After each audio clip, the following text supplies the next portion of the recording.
The idea that we've spent $650 million in fiscal year 24 on the migrant crisis that Kamala Harris was responsible for stopping, and by all accounts, she created by having an open door policy at our southern border, but is Laura, infuriating. Laura, let me just stop you right there. Of this country. Let me just stop you right there because I just want to not let this get out there. That's CNN host and constantly bewildered liberal woman Dana Bash repeating the new Democrat narrative for establishment media shills regarding Trump's comments about Hurricane Helene. Welcome to Nurk News, I'm Nurkish, and the marching orders are in for NPC journalists like Dana Bash because despite the devastation and tragedy wrought in the South, liberal propagandists are focusing all of their attention on Trump and only seem to be allowed to reference victims if it serves as emotional blackmail related to things he said. You are right that FEMA is giving $750, but that is a first step. It's for immediate needs. It's called the serious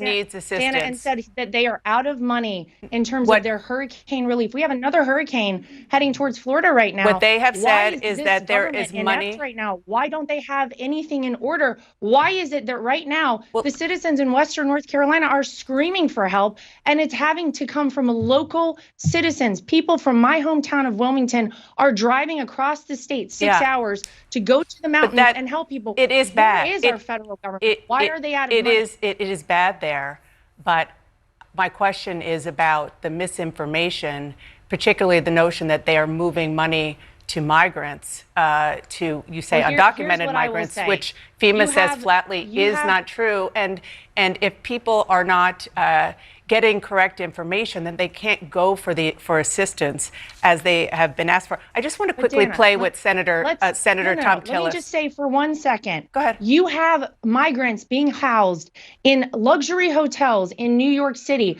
We have paid so much money from our tax dollars into the crisis that didn't need to happen.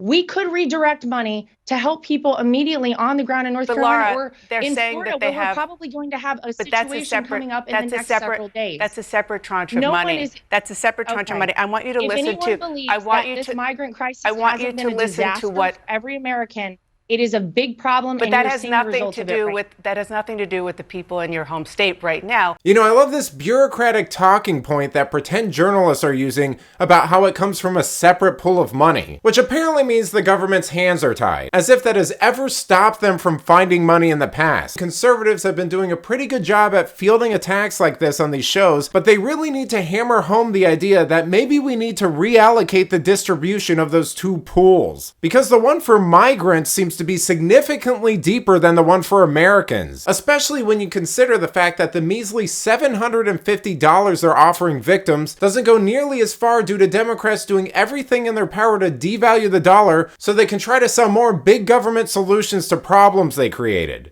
Laura, I want to ask you about something that the former president said last night on that stage, specifically about Hurricane Helene in your home state of North Carolina. He said that FEMA is only offering $750 to Americans who have had their homes destroyed.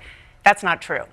He's also echoing conspiracy theorists online who falsely claim that the administration is redirecting disaster money for undocumented immigrants. That's also not true. Why is he spreading misinformation in a crisis like that? And does that concern you about your fellow North Carolinians and how and whether they could actually get help? It's coming directly from people there. You can go online and you can look at videos of people recording themselves and posting online saying, we need help. No one has come here. We have nothing. And no one has even addressed the situation in my neighborhood or my area. So I'm glad to hear that he feels very good about that. And I hope that we hear more of that. I want them to recover there as soon as possible. And it's tragic, the loss of life that we've already seen. I think that number, sadly, is going to continue to go higher. And it's a tragedy all around. I want to turn to something that we learned this week about from prosecutors on Donald Trump's role in trying to overturn the election results in 2020. You know, I included that last bit there where she pivoted because I wanted to highlight just how scripted and politically motivated these interviews are. It's nothing but the same loaded questions over and over until the guest makes a valid point and the host changes the subject to something else just as ridiculous and dishonest. The simple fact here is that if FEMA was doing an awesome job like they're suggesting, the media would have 24/7 wall-to-wall coverage of heartwarming success stories. But they aren't. So journalists like Bash have to attack conservatives and act like they're telling lies that are putting victims' lives at risk or something. But let me know what you think. Are conservatives and the victims of Hurricane Helene posting on social media off base in their portrayal of the federal response? Let me know in the comments, and if you enjoyed this video, please give it a like and subscribe to the channel. That stuff really does help us out. Until then, this has been Nerk News. Thanks for watching. Bye!